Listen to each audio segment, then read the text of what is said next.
이 시간 하나님의 말씀 요한계시록 22장 10절부터 13절까지 요한계시록 22장 10절로 13절 말씀 요한계시록 22장 10절로 13절 말씀 제가 가진 성경 423페이지에 있습니다. 요한계시록 22장 10절로 13절 말씀 제가 한 절 여러분 한 절 마지막 함께 이렇게 교독합니다. 제가 먼저 읽겠습니다. 또 내게 말하되 이 두루마리 예언의 말씀을 임봉하지 말라. 때가 가까우니라.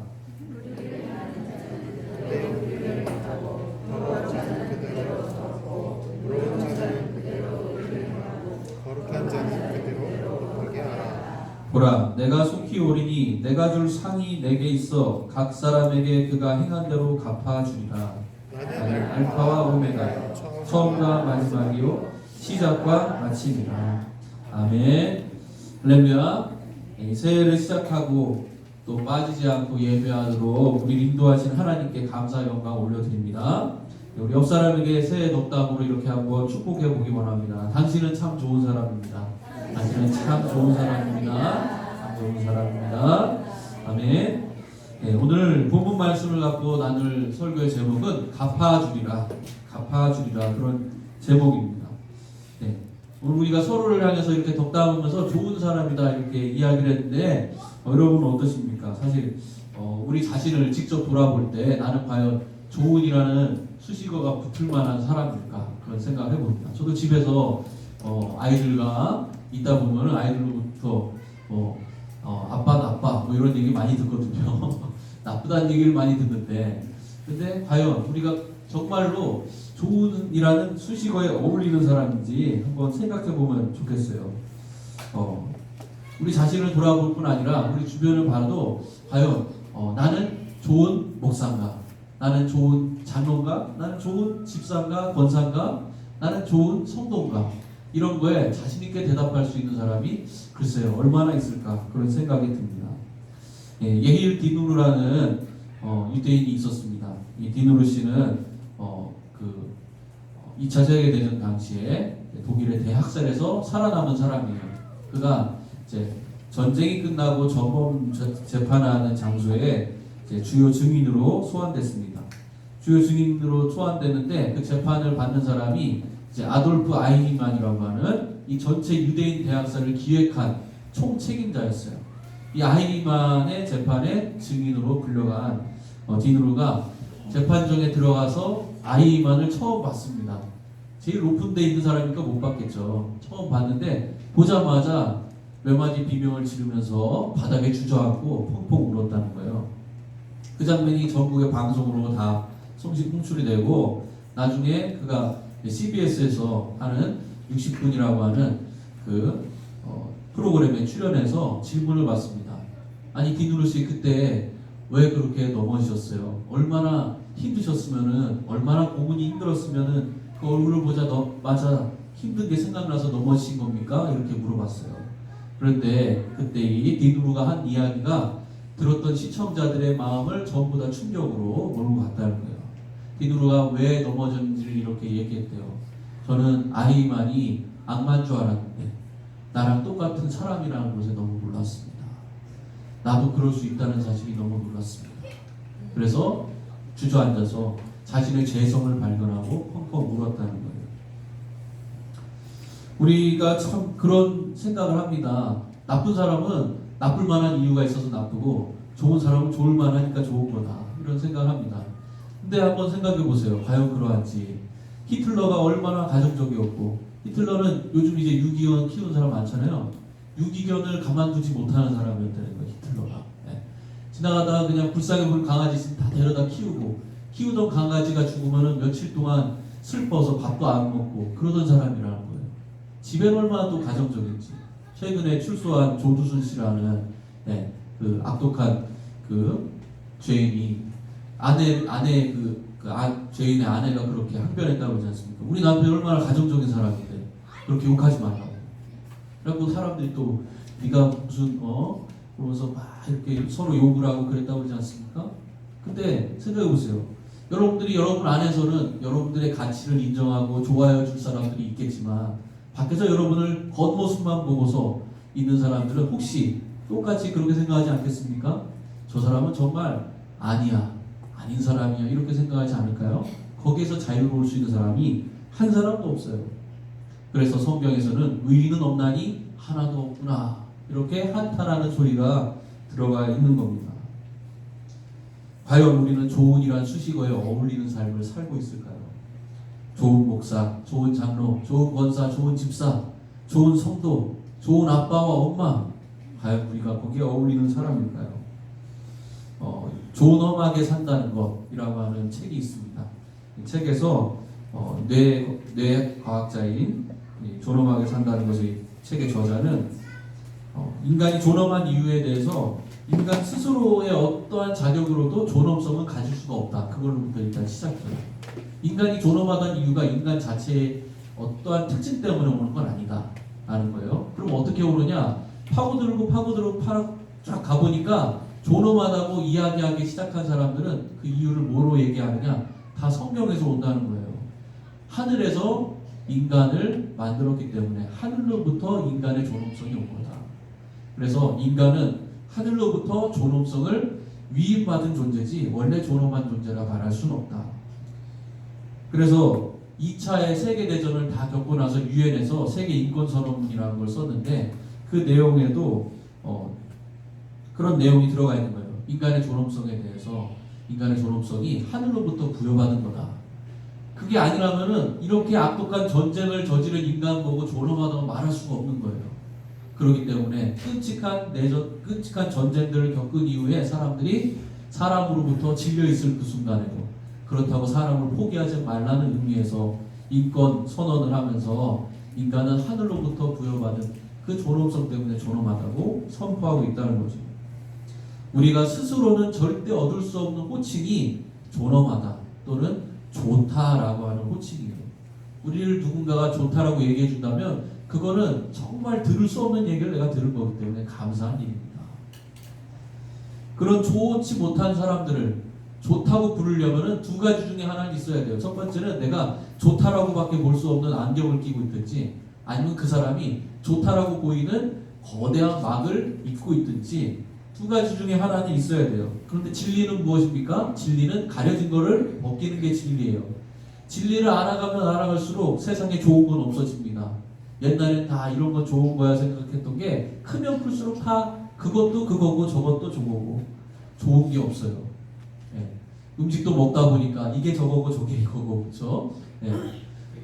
고생을 하다 보니까 이것도 그냥 좋은 거 같고 저것도 별로 싫은 거 같지는 않고 좋고 싫은 것도 점점 사라지고 그렇게 진리를 뜨면 뜰수록 벗겨지는 베일 때문에 우리는 좋은 것을 발견하기가 어려워져요.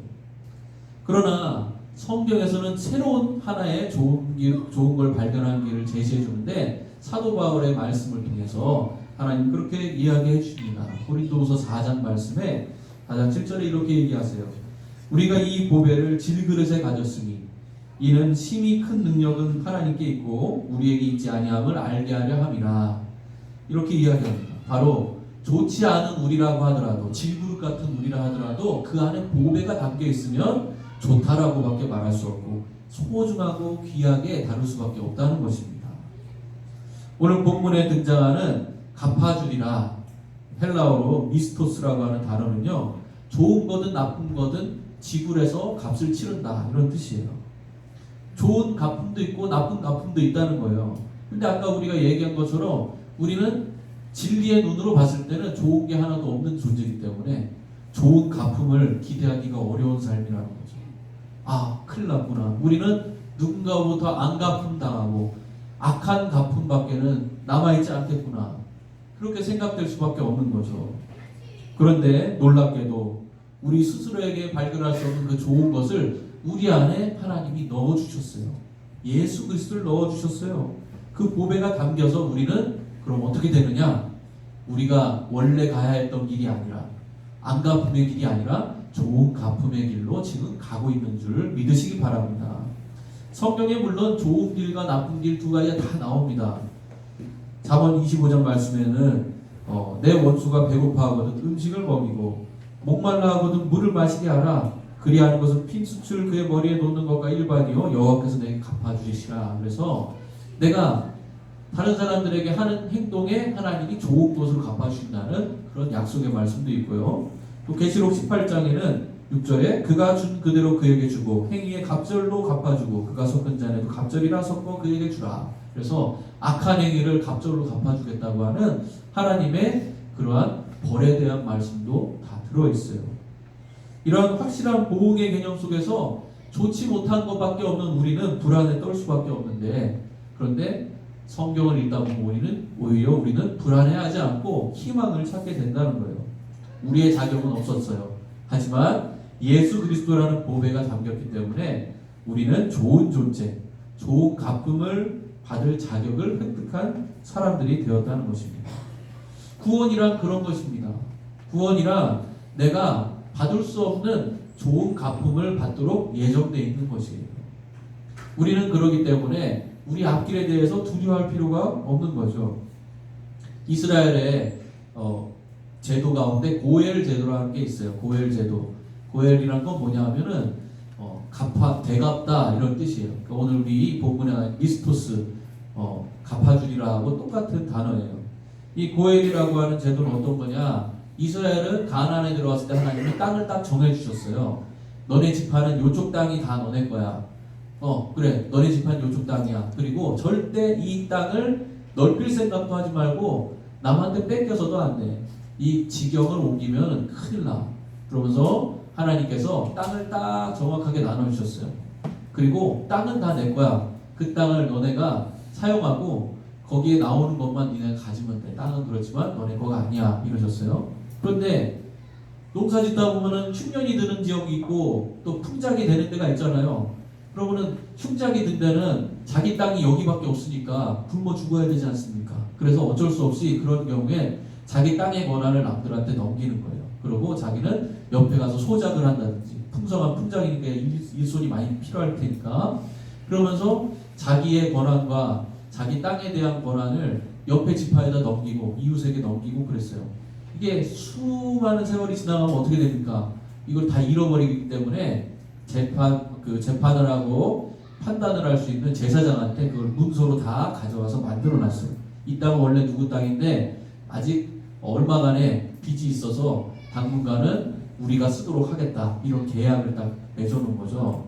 근데 나중에 가난해지지만 않으면 돈이 어느 정도 생기면 그 돈을 지불하고 다시 그 땅을 찾아오도록 그렇게 되어 있었어요.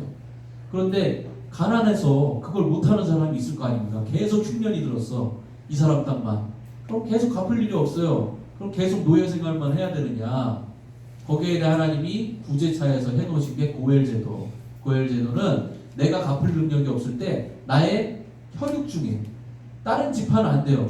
나의 같은 지파만 살 수 있는 거예요. 왜냐하면 땅이 옮겨지면 안 되니까. 같은 지파에 있는 혈육 중에 누군가가 대신 돈을 내면은 이 사람한테 땅이 다시 돌아오는 그런 제도예요. 예수님은 우리를 구원하시기 위해서 모든 값을 대신 치러주신, 고해를 해주신 분이라는 걸 기억하시기 바랍니다. 우리가 결코 갚을 수 없는 그 값을 예수님이 치러주시기 위해서 이 땅에 오셨던 거예요. 오늘 본문에 나오는 갚아주리라고 하는 것도 이 고헬의 의미에서 생각해 볼 필요가 있습니다. 예수님은 십자가에서 피를 흘리시고 우리를 위해서 고헬, 즉 모든 값을 치러주셨습니다. 그래서 우리는 그 피로 예수님의 한 혈통이 되었어요. 좋은 갚음을 받을 자격을 얻게 되었어요. 마치 돌감람나무였던 우리가 감람나무로 접붙임 받아서 감람나무와 똑같은 그러한 대우를 받는 것과 같아요. 그래서 우리는 이제 앞날을 바라볼 때 슬퍼하지 마시고 기뻐하시고요. 또 원망이 아니라 감사하시기 바랍니다. 미국의 개혁신학자인 에드먼드 클라운이라는 분이 요한복음 2장을 갖고 설교하시는데 이렇게 설교하셨더라고요. 예수님이 첫 기적을 베푸신 가나의 혼인잔치가 거기 나오잖아요. 근데 그 예수님이 기쁨의 잔치에 가셨어. 그쵸? 혼인잔치니까. 기쁨의 잔치에 가셔서 슬픔을 마셨다. 이렇게 표현했어요. 그래서 왜 그럴까 보니까요. 예수님 가셨는데 그 귀하고 정말 행복하고 아름다운 자리에 뭐가 떨어집니까? 포도주가 떨어졌어요. 그래서 마리아가 와서 예수님한테 얘기합니다. 여기 포도주가 떨어졌는데 좀 만들어 주시오. 그렇게 얘기를 이제 사인들 통해 갖고 얘기를 하죠. 이제 예수님이 처음에 뭐라고 그러시느냐? 내 때가 아직 이르지 않았습니다. 근데 이게 우리가 보통 생각할 때 그렇게 생각하죠. 내 때가 이르지 않았습니다. 이게 마리아가 한 거 거부하시는 거구나, 부정하시는 거구나 그렇게 생각하는데 그 뒤에 어떻게 하십니까? 일을 하세요. 그냥 포도주를 만들어 주셨어요. 그럼 이건 왜 얘기하셨느냐? 내 때가 이르지 않았다라는 거는 이 예수님이 포도주를 보시면서 느끼신 회한이 거기 들어있는 거예요. 포도주를 예수님은 무엇으로 보시냐? 자신이 흘리실 보혈로 보시는 거예요. 만찬자리에서도 마찬가지였고 나중에 흘리실 보혈로 보기 때문에 포도주가 기뻐 보이지 않아요. 슬픔의 잔인 거예요. 이 잔을 내게서 옮기시옵소서 그렇게 기도하셨잖아요. 기쁨의 잔이 아니에요. 슬픔의 잔이에요. 근데 아직 내가 이것을 다룰 때가 아닙니다 라는 거죠. 그거는 그냥 선포예요. 아직은 내가 너희를 위해서 죽을 때가 되지 않았다 라는 걸 선포하신 거예요. 하지만 예시로 보여주시는 거예요. 그래서 정결한 예식에 쓰이는 물 항아리 6통을 갖고 오라고 그러시죠. 그리고 거기다가 물을 붓고 물이 포도주로 변합니다. 그 놀라운 기적에 사람들은 기뻐서 더 열심히 축제를 벌였어요. 근데 이 장면에서 에드먼드 이 교수님은 예수님은 모두가 기뻐하는 자리에서 슬픔의 잔을 마셨다 이렇게 얘기했다는 거예요. 왜 마셨을까요? 그 슬픔의 잔을 마심으로써 모두가 기뻐할 수 있도록 하기 위해서. 정결한 물 항아리가요 예수님을 상징하는 거예요. 정결하다는 거 참 특이하죠. 다른 항아리들은 안 정결했던 거예요. 다른 항아리는 정결하지 않다고 얘기하는 거예요. 탈무드에 그런 우스갯소리가 있어요. 세 사람이 카페에 가고 음료수를 시킵니다. 한 사람이 얘기해요. 나는 커피. 두 번째 사람 얘기합니다. 나는 홍차에다 레몬 좀 타주세요. 세 번째 사람 얘기합니다. 나는 홍차를 마실 건데 깨끗한 잔에 주세요. 그리고 조금 뒤에 점원이 와서 얘기합니다. 저기 근데 누가 깨끗한 잔에다 주문하셨나요? 예, 그 얘기 뭡니까? 나머지 잔은 더러운 거죠.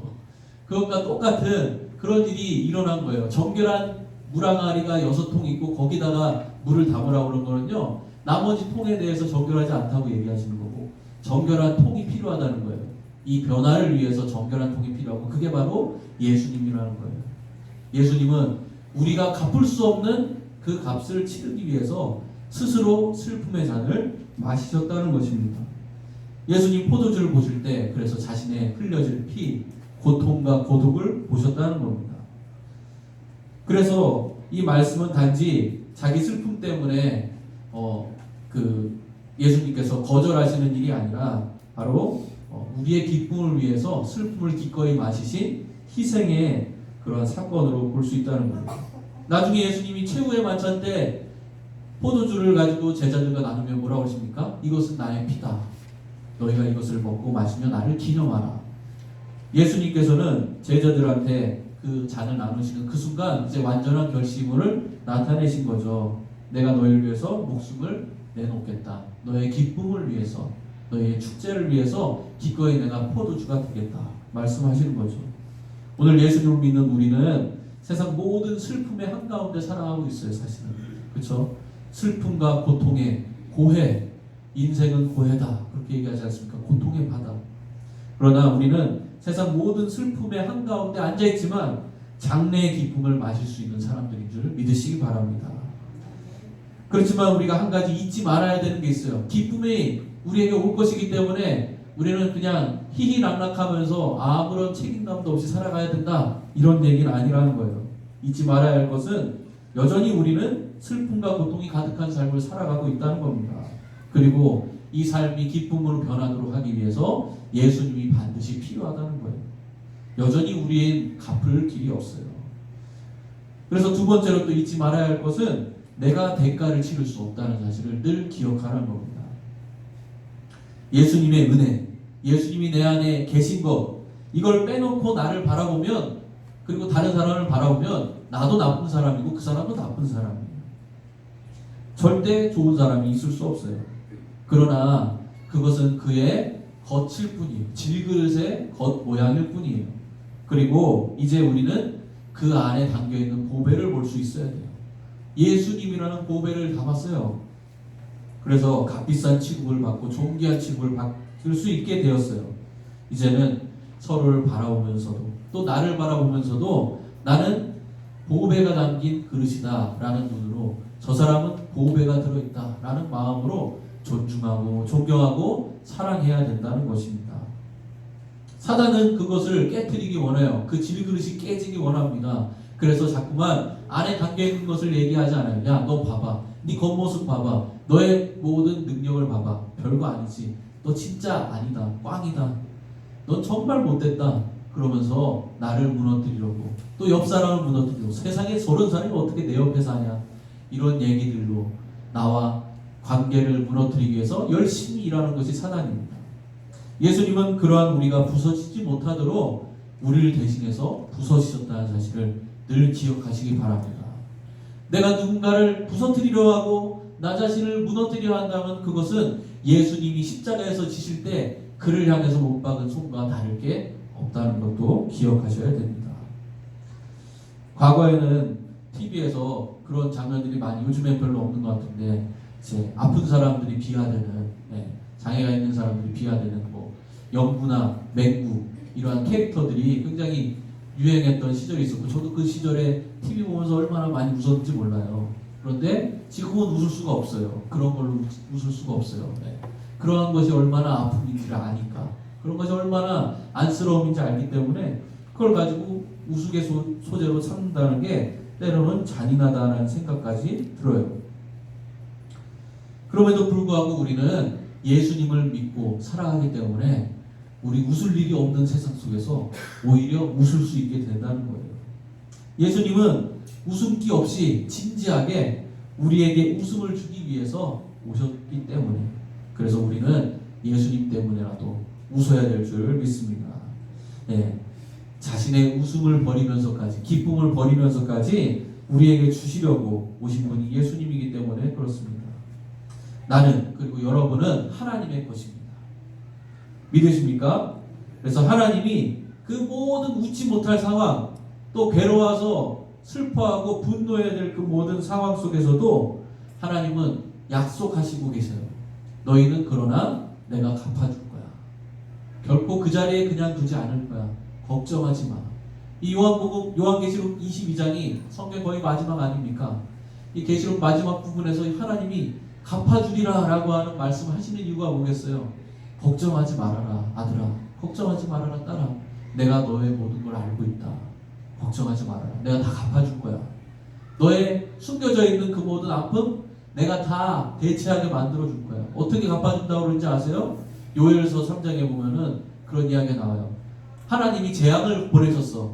그럼 이스라엘 사람들이 재앙을 만났는데 메뚜기가 먼저 와가지고 추수한 걸 먹었어요.